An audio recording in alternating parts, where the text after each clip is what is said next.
Mayong aga! Tara guys, subdi nyo ko danay, mapakarwash kita subong. Kinahangla nagid nga magpakarwash kay kahigko nagid sang akon nga salakyan. Mayo lang kay wala damo nga pila. Diri lang ako mapakarwash sa Petro Canada kay may free coupon ako. Thank you gali isa nagatag sang coupon ah. Amo ni gali ang ginatawag nga touchless car wash. Katalamad may magmano-mano, malamig ang panahon.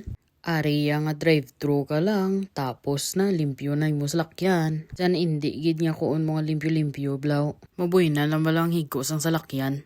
Okay na. Pila na naman nakabulan hindi mahugasan. Basi sa summer pa ang sunod balahaw. Katugnaw nga daan subong. Duro-duro gid nga salamat gali sa tanan nga nagtan-aw sang last ko nga video. Please follow and share ang akon nga page. Salamat gid sa tanan-tanan. Kung gusto nyo magpa-shoutout, please comment down below. Himuon ko gid ang akon nga best para ma-mention kamo sa next video.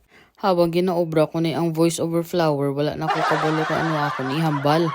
Pero syempre, bisan ano lang ako hambalon hasta sa matapos ini nga video. Kay wala na gid ko may maisip. Ari na lang ihistorya ko sa inyo kung paano ko nakakadto di sa Canada. Tungod ina sa akon mama. Pero before siya nagkadto di, nag-Singapore, Hong Kong, kag Cyprus danay siya. After 2 years, nag-apply na siya para kuhaon kami ni Papa. Nag-abot kami di 2010, November. Pagkaabot namon, after 1 week, nag-ubra kami sa McDo dayon. Amo na nga ang McDo ang akon nga first job.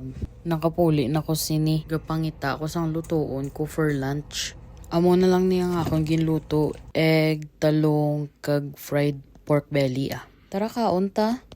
After ko kaon, nagready naman ko. Kay may obra pa kuya. Ari gani manuglakat na ko. Damo-damo, salamat sa pagtanaw sang video ko.